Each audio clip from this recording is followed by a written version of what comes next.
Nós somos cristãos, certo? E como cristãos, eu sei que você já ouviu isso, você já repetiu isso, a Bíblia é a nossa regra de fé e prática.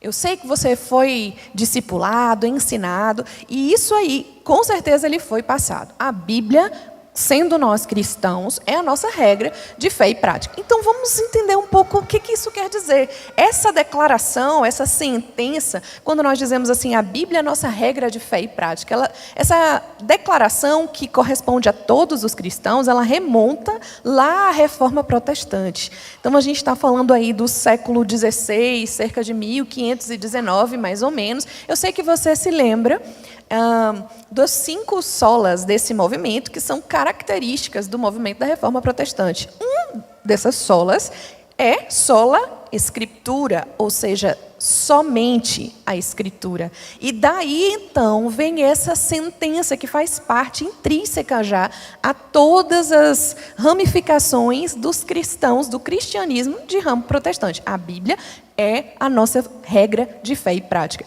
E assim, de forma específica, o que isso significa?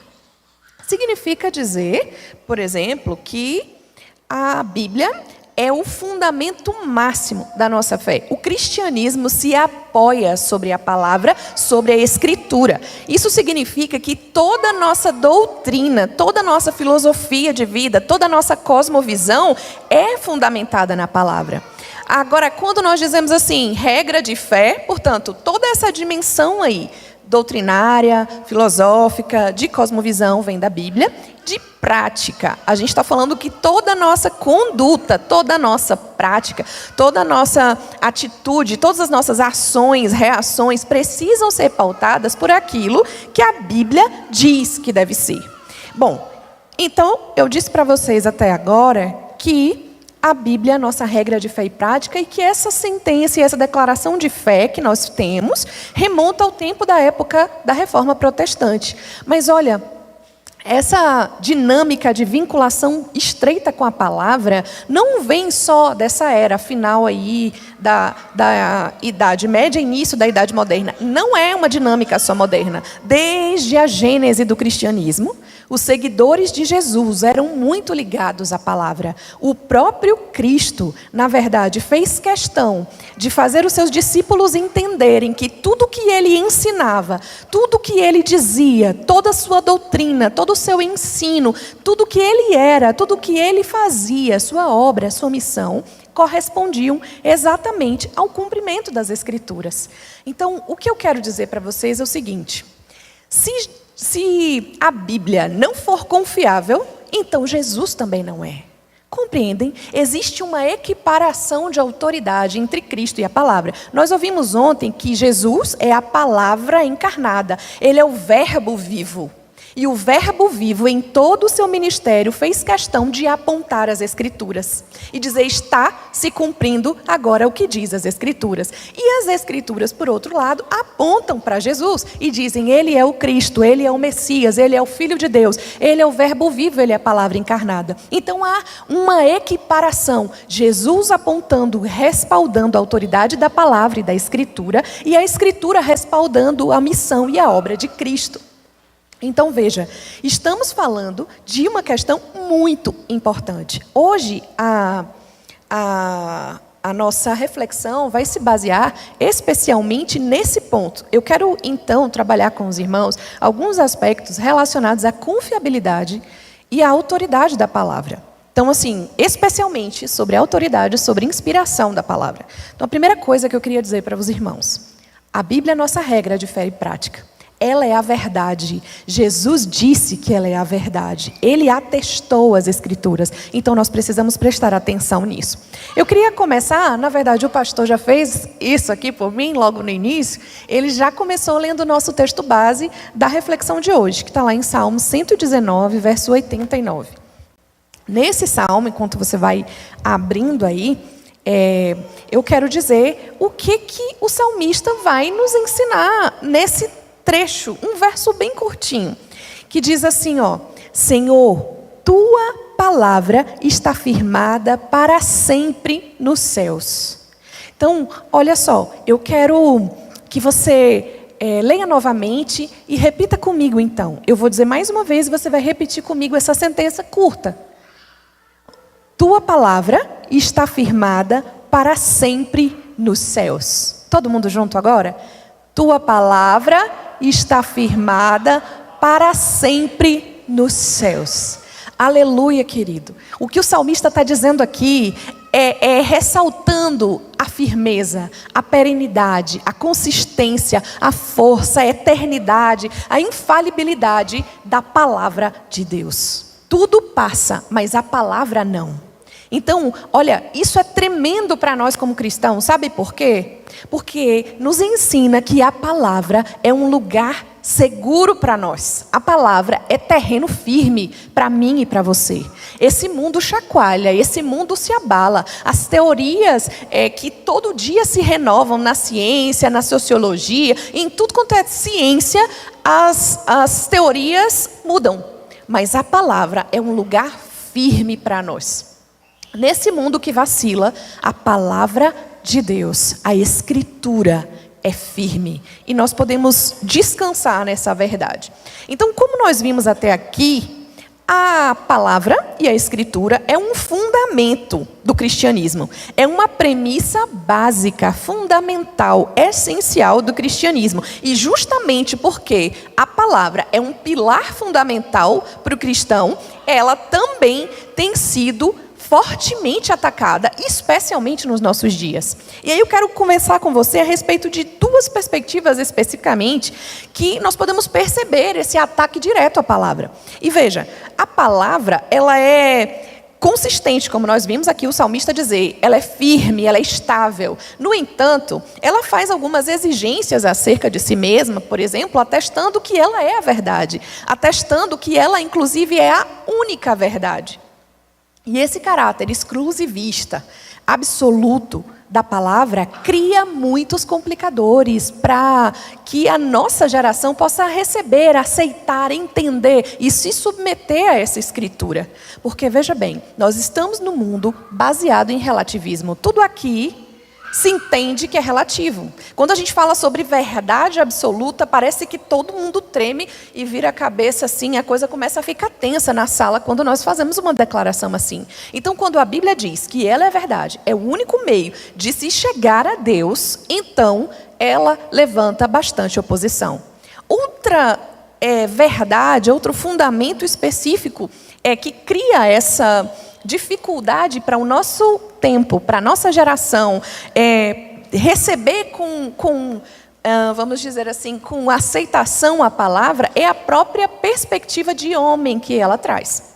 Veja, a nossa sociedade, ela é baseada no humanismo. O que é o humanismo? É uma corrente filosófica que surge ali, no final da Idade Média, século XIV, mais ou menos. Então, essa linha de pensamento começa a preencher todas as instâncias da sociedade. E o que ela diz? O que ela define? O humanismo ele vai ser um movimento que vai colocar o homem no centro de todas as coisas. Então, o homem é enxergado pelo humanismo como o ponto mais alto, como uma espécie de superioridade assim, dentro da capacidade humana, é elevada a esse ponto. E o que isso acontece? Esse movimento do humanismo, ele vai trabalhar exatamente em oposição ao que sempre foi o pensamento vigente em meio à humanidade, desde a antiguidade, que é o teocentrismo. Então, todo o mundo antigo e até esse final da Idade Média, se tinha essa perspectiva de que Deus era soberano e governava o mundo, governava os homens. Ainda que as pessoas tivessem perspectivas diferentes de Deus, mas havia sempre um Deus que governava o mundo. Mas quando chega essa época, século XIV, então o humanismo muda as coisas de lugar, tira Deus do centro e coloca o homem nesse lugar. O humanismo seria a versão mais contemporânea a nós aqui da Torre de Babel. É o homem querendo sentar num lugar alto e chegar ao ponto máximo da existência sem Deus. Então, isso é o humanismo. Então, quando essa geração, que é criada, embalada sob esse pensamento, se defronta com a verdade que a palavra apresenta, ela não pode concordar. Ela acha que não está correto. Até porque, o que a Bíblia diz acerca do homem? O humanismo diz que o homem é o ser máximo da existência. Ele deve governar todas as coisas, ele tem a capacidade de gerenciar tudo e de estabelecer para si mesmo um padrão. Mas a palavra diz a respeito do homem que ele é mau, que não há nada de bom no homem. Não é isso que a Bíblia diz? Quando a gente olha para a palavra, a gente vai encontrar essa realidade. Quando chega ali em Gênesis 6, no início do dilúvio, o que Deus olha e vê na humanidade? Ele olha e vê um homem cuja imaginação do seu coração é continuamente má. É isso que está escrito. Depois o profeta Jeremias vai dizer assim, enganoso é o coração do homem e desesperadamente corrupto. Então essa é a realidade, esse é o retrato que a Bíblia nos mostra de nós mesmos.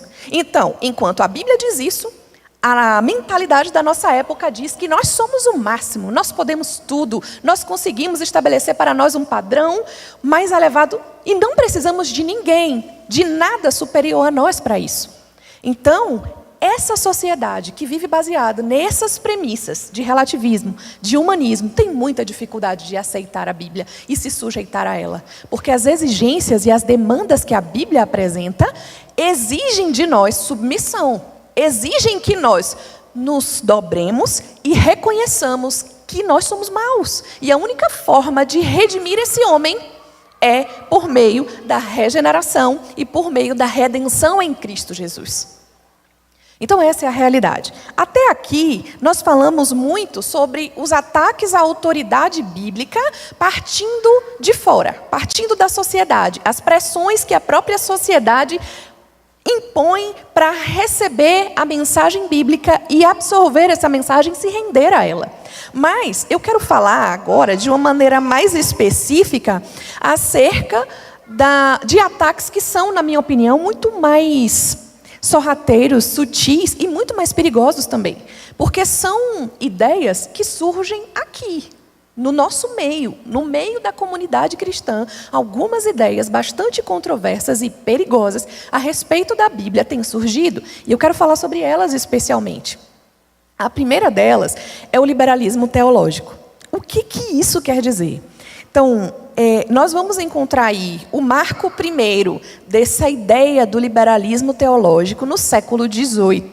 E quando no século XVIII nós vamos encontrar um teólogo alemão chamado Johann Salomon Sandler, que é o fundador dessa corrente de pensamento. E o que ela diz? Basicamente, a teoria dele é que a maioria dos problemas teológicos que nós temos surgem de uma dificuldade conceitual com termos como a palavra de Deus e a Escritura. Então ele começa a lançar uma ideia de que palavra de Deus e Escritura não são a mesma coisa. São coisas diferentes. E é por causa disso que a gente, às vezes, se bate em algumas coisas. E o que ele dizia? A ideia dele é que palavra de Deus era aquilo que era definitivamente a revelação divina, propriamente dita. E essa era infalível, inerrante. A palavra de Deus é aquilo que Deus revela a respeito de si mesmo. E o que é a Escritura? Na opinião do Johann, a Escritura seria o registro dessa revelação divina. No entanto, porque esse registro havia sido feito por homens, então o registro é falível. Veja bem, a palavra de Deus é inerrante. É certo, é ok, não tem erros. Mas a Escritura, que é o registro dessa palavra, aí tem alguns equívocos, porque foram homens que escreveram isso. Você pode imaginar a profundidade dos problemas que nós podemos ter a partir daqui. Porque o que ele propunha? Que a verdade de Deus estava embaralhada, perdida no meio da Escritura e cabia ao crítico exegeta fazer essa separação de maneira particular. Então cada um ia se sentar, abrir a Bíblia e separar dali o que era a verdade, palavra de Deus, e o que era equívoco do escritor. E aí a gente vai ter um monte de problemas surgindo disso. A gente vai ter, por exemplo, a ideia de que a Escritura foi feita com base em um contexto cultural, social, histórico, geográfico limitado, e por isso a gente precisa dar uma ajustada nessas coisas, interpretar melhor para adaptar para a nossa era. Ou seja, cada época precisaria fazer quase que uma versão própria do que seria a sua Bíblia. Vocês acham que isso vai dar certo? Não vai, né? Pois bem, não deu. E para contrapor a ideia do liberalismo teológico, veio, depois disso, já agora mais recente, século XX, uma outra teoria chamada neo-ortodoxia. O que essa teoria diz? Ela criticava e se opunha muito à teoria do liberalismo teológico por causa dessa crítica ferrenha que ela fazia à confiabilidade da Bíblia. No entanto, o maior problema do liberalismo teológico, a neo-ortodoxia não resolveu e não ajudou nisso. Ela acreditava no quê? Ela concordava, inclusive, e o expoente dessa neo-ortodoxia, agora do século XX, vai ser o Karl Barth. Então, ele é o fundador dessa ideia. E o que ele dizia? Ele falava assim, não, é verdade que a Bíblia tem erros, mas sabe o que acontece? Diferente do que o liberalismo teológico dizia, que a Bíblia era um pouco irrelevante por causa desses erros, nós acreditamos em outra coisa. Nós acreditamos que o milagre que Deus executa é realmente falar conosco através de um livro falho. De fato, os escritores erraram em algumas coisas, mas quando nós nos sentamos diante da Escritura e lemos essa Escritura, algo sobrenatural acontece, uma intervenção poderosa, e então Deus fala conosco mesmo por meio desse mecanismo, desse veículo falível. Então, no fim das contas, tanto o liberalismo teológico quanto a neo-ortodoxia estão baseados na premissa de que a Bíblia contém erros. E aí eu sei que você já deve ter ouvido alguma coisa assim, porque eu já ouvi. E você vai entender, assim, a minha urgência em trazer essas coisas para os irmãos, para que vocês não estejam suscetíveis a essas ideias. Por exemplo, eu já ouvi dizer assim, a Bíblia não é a palavra de Deus. Ela contém a palavra de Deus. Então, no momento em que nós ouvimos uma frase assim, isso deve acender o nosso alerta. Porque a Bíblia é a palavra de Deus. Palavra de Deus e Escritura são a mesma coisa. E eu queria ler com você um texto no Evangelho de João, capítulo 10, que vai nos ajudar a perceber isso com clareza. João, capítulo 10, verso 35.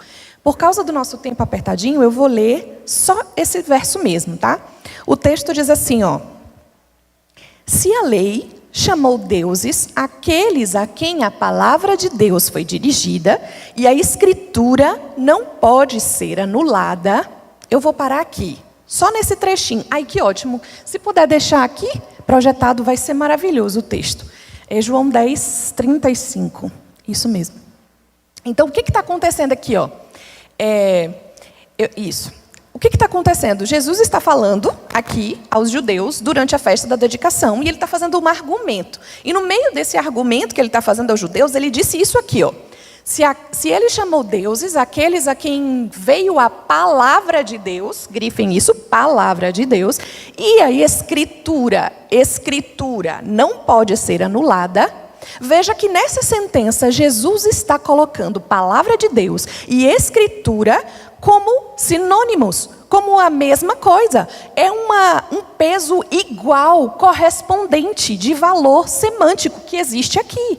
Então, para Jesus, palavra de Deus e escritura são a mesma coisa. Então, as premissas, tanto do liberalismo teológico quanto da neo-ortodoxia, são extremamente equivocadas do ponto de vista bíblico. Então, nós não podemos concordar com uma dissociação como essa.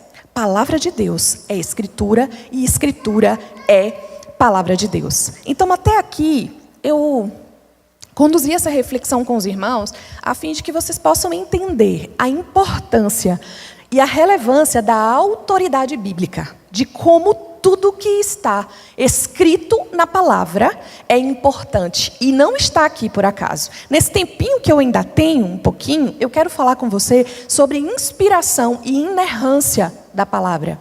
Olha, veja bem, dos argumentos que nós mais costumamos ouvir contra a confiabilidade da Bíblia, dito pelos céticos, é exatamente muito próximo daquilo que esses teólogos que saíram daqui, gente, do meio da gente. E é isso que é preocupante. porque os nossos seminários, os nossos púlpitos estão sendo ocupados por pastores formados, muitas vezes, por esse tipo de ideia.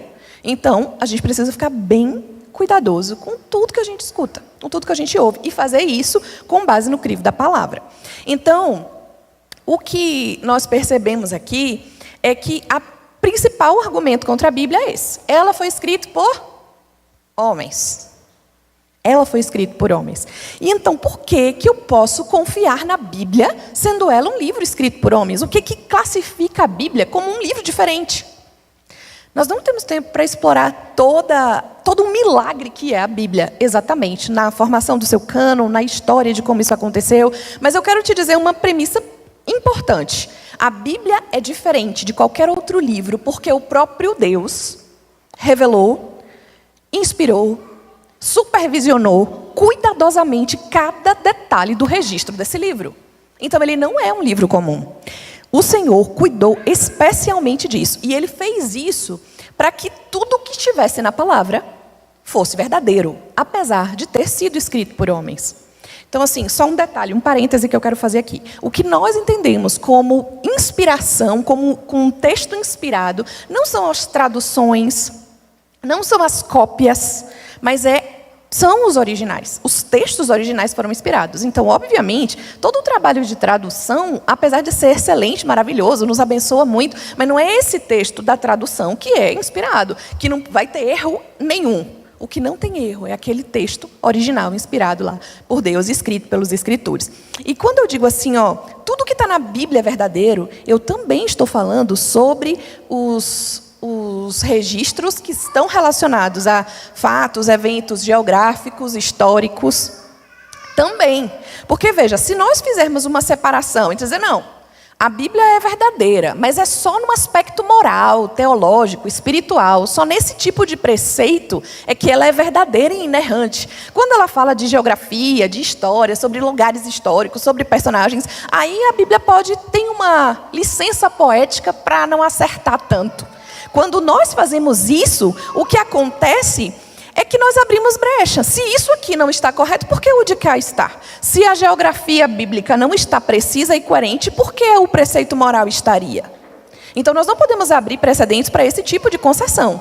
A Bíblia é integralmente inspirada. E aí eu quero dar alguns exemplos para os irmãos entenderem mais ou menos do que eu estou falando. E quando eu digo assim, que a Bíblia ela é precisa, inerrante em todos os aspectos, inclusive nesses detalhes, eu estou falando e não estou dizendo, por exemplo, que a Bíblia seja um livro científico. Ela não é e não se propõe a ser. A Bíblia não vai usar, por exemplo, uma linguagem científica. Não tem como a gente tentar ler a Bíblia e tentar utilizar a terminologia acadêmica científica para poder definir se a Bíblia está dizendo a verdade ou não. Vou dar um exemplo para vocês entenderem bem. Quando o salmista fala assim, o sol nasce no Oriente e se põe no Ocidente. Veja bem, essa sentença simples que o salmista diz, ele está dizendo que o sol nasce aqui, se põe aqui. Mas ele não está, por exemplo, determinando que a Bíblia apoia a perspectiva do geocentrismo. Ele não está dizendo que a Terra está parada e o Sol é que se move em relação à Terra. Não é isso. Ele está registrando a perspectiva do observador que está na Terra. Uma perspectiva que nós hoje, agora, podemos constatar. Quer dizer, agora não, que é noite, né, gente? Para. Mas nós podemos aqui no nosso tempo constatar isso. Inclusive nas nossas escolas nós somos ensinados assim ainda hoje. Não somos ensinados que o sol nasce no leste para efeito de orientação. Então a gente sabe que onde o sol nasce é o leste. Então se a gente precisa fazer uma orientação espacial, o sol vai servir de referência para nós. Então nós dizemos ainda hoje, o sol nasce no leste, no oriente e se põe no oeste, no ocidente. Mas de modo algum essa declaração ou essa sentença apoia o geocentrismo. O que é o geocentrismo? É aquela teoria de que a Terra era o centro do universo. Não é isso que a Bíblia está dizendo. Ela está trazendo uma perspectiva do observador que está ali posicionado e percebe esse movimento. Certo? Outro exemplo, agora de outro campo. Vamos falar um pouco de biologia agora. Saindo da astronomia e pensar na biologia agora, olhando de novo para o texto bíblico. Lá em Levítico, nós vamos encontrar uma lista de animais que são proibidos para comer, impuros para comer. E dentro dessa lista, nós vamos encontrar uma lista de aves. Aí vai estar escrito lá, né? Ó, não pode comer a coruja, não pode comer o gavião, não pode comer o urubu, não pode comer o corvo, não pode comer o morcego. Aí o cético da Bíblia olha e fala assim, não, está errado. Errado. Porque morcego não é ave, morcego é mamífero. Morcego é um mamífero, morcego não é uma ave. Certo? Mas segundo o quê? Segundo a taxonomia moderna, o sistema de classificação de zoologia contemporânea, de agora. Para um hebreu da antiguidade, que era quem precisava saber o que não podia comer, todo animal que tem asa é ave. E você há de convir comigo, e a ciência também, que a característica principal que determina a ave é a asa. Então, veja, a Bíblia não é oposta à ciência e nem é equivocada da perspectiva científica. Mas a gente precisa entender que ela não é um livro científico e nem se pretende ser. O último campo agora que eu quero analisar com você é o campo da história. Quando a gente vai agora para os eventos históricos, que são extremamente importantes, porque se eu questionar um episódio, ou se eu questionar um evento ou um personagem histórico, eu posso colocar em xeque a própria ressurreição. Por quê? Ora, se determinado governador romano, que a Bíblia cita, não existiu, com que a ressurreição eu posso atestar com tanta confiança? Aí eu quero dar um exemplo, assim, porque existem inúmeros exemplos que eu poderia passar aqui bastante tempo falando com vocês a respeito disso, de lugares, de cidades, de personagens que não apareciam em nenhuma outra evidência histórica, não tinha nenhum outro registro, não tinha nenhuma outra evidência que apontasse ou comprovasse a existência deles. Por exemplo, Jericó. Aquela queda dos muros de Jericó. Até outro dia, e eu estou falando outro dia mesmo, 1936, foi quando uma escavação arqueológica descobriu a cidade e constatou evidências da queda do muro de Jericó. Gente, eu estou falando de 1936, a Bíblia está escrita há quanto tempo? Por todo esse período não se tinha outra evidência. Então, ficava a Bíblia dizendo, Jericó, os muros caíram, foi desse jeito, e toda a ciência e todos os pesquisadores dizendo, não tem nada que diga que isso aconteceu mesmo. Vou dar outro exemplo, esse aí gritante, gente. A existência do rei Davi. Até outro dia, estou falando de outro dia mesmo, não havia nenhuma outra evidência concreta da existência do rei Davi. Gente, presta atenção, a história de Israel é toda voltada para esse homem. Ainda hoje, Israel moderno se volta para isso. Mas não existia evidência palpável, concreta, da existência dele. Até 1993, quando foi encontrada a Estela de Teldã. O que é isso, a Estela de Teldã? É uma pedra, um achado arqueológico, que é uma pedra que comemora uma vitória de Israel. E nessa pedra está escrito assim... Até hoje está lá escrito, né? Cita Jorão, filho de Acabe, rei de Israel, e vai citar também Acasias, que é filho de Jeorão, da casa de Davi. É o que está escrito na pedra, gente. Na Estela de Teldã está escrito isso, da casa de Davi. E essa genealogia que aparece na pedra, na Estela de Teldã, é precisamente aquilo que a Bíblia diz. Sabe quando essa estela foi encontrada? 1993. Então, até outro dia. Deixa eu te falar uma coisa. A Bíblia é a verdade. A Bíblia é confiável. E talvez, e com certeza, existem muitas coisas difíceis da gente explicar na Bíblia. E muitas coisas que a ciência talvez ainda tenha que avançar para a gente conseguir entender. Mas eu quero dizer para você, com toda a certeza do meu coração e com toda a verdade que a própria palavra atesta sobre si mesma, esse livro é a verdade. E nós podemos pautar a nossa vida a partir dele.